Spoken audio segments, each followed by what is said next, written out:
بسم اللہ الرحمن الرحیم۔ کامیابی کی یقینی اسباب۔ بزرگوں، دوستوں، عزیز جل جلالہ نے انسان کو دنیا میں سب سے زیادہ اشرف اور سب سے زیادہ قیمتی بنایا ہے۔ ہر چیز فنا کے لیے، ہر چیز ٹوٹنے کے لیے، لیکن انسان کو اللہ نے ہمیشہ کے لیے بنایا ہے۔ یہ اپنے بننے کے اعتبار سے تو ہمیشہ سے نہیں ہے، لیکن رہنے کے اعتبار سے ہمیشہ کے لیے ہے۔ ہمیشہ کی جنت یا ہمیشہ کی جہنم، یہ انسان وقتی نہیں ہے کہ یہ کھا پی کر اپنی ضرورتیں پوری کر کے دنیا میں ختم ہو جائے اور اس کا وجود باقی نہ رہے، بلکہ انسان دنیا کے اندر آخرت کو بنانے کے لیے بھیجا گیا ہے۔ یہاں سے اسے دوسرے عالم میں منتقل ہونا ہے۔ اسی پر ہمارا ایمان ہے اور اسی پر ہمارا یقین ہے کہ مرنا ہے اور خدا کے سامنے حاضری دے کر اس کو حساب دینا ہے۔ تو دنیا میں انسان ختم ہو جانے کے لیے نہیں ہے، کامیاب کرنے کے لیے بنایا ہے۔ اب کامیابی کا دار و مدار اللہ نے ایمان کے ساتھ مشروط کیا ہے۔ بغیر اس کی ذات کے پہچانے ہوئے انسان کسی لائن سے کامیابی حاصل کر لے، خدا کی قسم ناکامیابی کے علاوہ اور ہمیشہ کی ناکامیابی کے علاوہ کوئی راستہ نہیں ہے۔ صرف اللہ نے اپنے نبیوں کے ذریعے ہدایت والا راستہ بتلایا ہے، اسی میں ہم سب کی پورے دنیا کے بسنے والے انسانوں کی کامیابی چھپی ہوئی ہے۔ اللہ نے ہوا اور پانی، یہ دو چیزیں ایسی بنائی ہیں کہ ہر عقل مند یہ کہتا ہے کہ ہوا اور پانی کے بغیر گزارا نہیں ہو سکتا ہے، لیکن یہ ممکن ہے کہ ہوا اور پانی کے بغیر یہ آدمی جی لے، مگر یہ ممکن نہیں ہے کہ ایمان اور عمل صالح کے بغیر کامیاب ہو جائے۔ اس کا کوئی امکان نہیں ہے۔ اس لیے انبیاء علیہ السلام کو ہر زمانے میں انسانوں کی کامیابی کے لیے ایک محنت اور ایک کلمہ دے کر بھیجا۔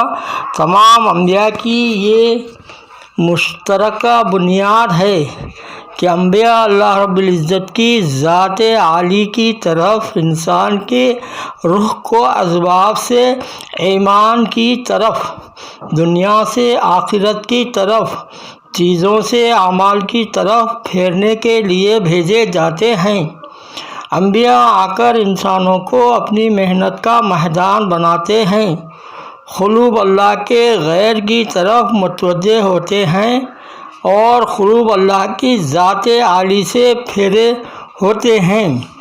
اپنے بنانے والے کو، اپنے پیدا کرنے والے کو، اپنے پالنے والے کو جب یہ انسان بھول جاتا ہے تو یہ زندگی کے ہر لائن میں، یہ تاجر ہے تو تجارت میں، یہ ملازم ہے تو ملازمت میں، حاکم ہے تو حکومت میں، زمیندار ہے تو زمینداری میں، یہ دنیا کی جس لائن میں بھی ہوتا ہے، جب اللہ کو نہیں پہچانتا اور اپنے بنانے والے کو نہیں جانتا تو یہ دنیا کے کسی بھی شعبے میں اللہ کے حکم پر چلنا تو دور کی بات ہے، یہ اللہ کو بھول کر، یہ اللہ کے احکامات کو توڑ کر چلتا ہے۔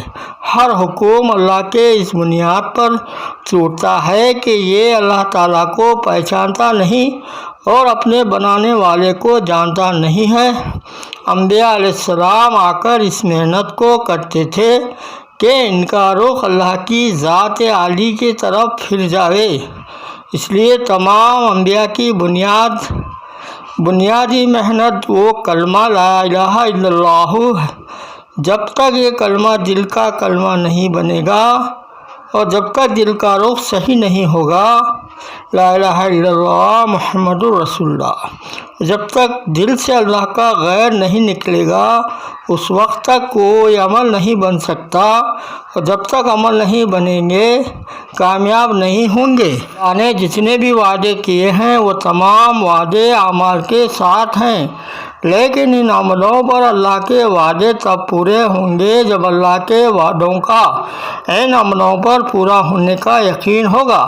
اللہ کے وعدے کا یقین نہیں ہے تو پھر عمل کر لینے سے بھی وعدے پورے نہیں ہوتے، عمل کے لیے کہ علم پر بھی وعدے پورے نہیں ہوتے۔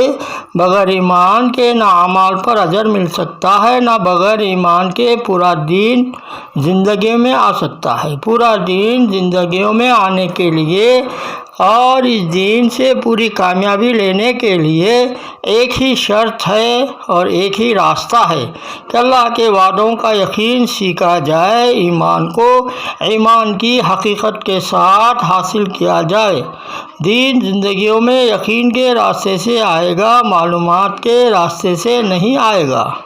یقین دعوت سے حاصل ہوگا۔ دعوت کا خاصہ ہے کہ ایمان کا پیدا کرنا۔ اللہ کی ذات عالی سے براہ راست فائدہ حاصل کرنے کے لیے کائنات کا یقین نکالنا شرط ہے۔ کائنات کے یقین کے ساتھ اللہ کے خزانے سے فائدہ اٹھانے کا کوئی راستہ نہیں۔ یقین سب سے پہلی شرط ہے، کیونکہ بغیر یقین کے وعدے پورے نہیں ہوتے۔ دین کی جب حقیقت آئے گی تو پھر اللہ کا ڈر پیدا ہوگا، اللہ کے حکم پورا کرنا آسان ہوگا۔ جب ایمان نہیں ہوتا تو عمل کے کرنے کی بہت سی وجوہات ہوتی ہیں، جیسے عمل کرے گا حالات کی وجہ سے یا عادت کی وجہ سے یا خواہش کی وجہ سے یا ماحول کی وجہ سے یا سیاست کی وجہ سے، ان وجوہات کی وجہ سے دین کا تقاضا یہ ہے کہ اس کے اندر اللہ کے حکموں کو پورا کر کے دنیا اور آخرت کی کامیابی کا یقین ہو، یعنی اپنے دین سے ایسے کامیابی کا یقین ہو۔ یہ علامت ہے ایمان کی۔ اس لیے سب سے پہلے انبیاء کو جو دعوت دی گئی ہے اور جو کلمہ دے کر بھیجا گیا وہ کلمہ لا الہ الا اللہ ہے۔ لا الہ الا اللہ ہے۔ شریعت تو ہر نبی کو بعد میں ملی، سب سے پہلے ہر نبی نے کلمے کی دعوت دی۔ جب نبی جاتے تھے تو دعوت بھی ان کے ساتھ جاتی تھی۔ جب دعوت گئی تو یقین بگڑا، اور جب یقین بگڑا تو اعمال بگڑے۔ اعمال کے بگڑنے کی وجہ سے یقین اعمال سے ہٹ کر اسباب پر آیا۔ اب اسباب کے تقاضے کی وجہ سے اعمال بالکل چھوڑ دیے۔ جب دین سے کامیابی کا یقین نہیں رہتا تب دین زندگیوں سے نکل جایا کرتا ہے۔ گیا دین کو ساتھ لے گیا، اس لیے کلمے کی دعوت سے یقین تھا اور یقین سے دین تھا۔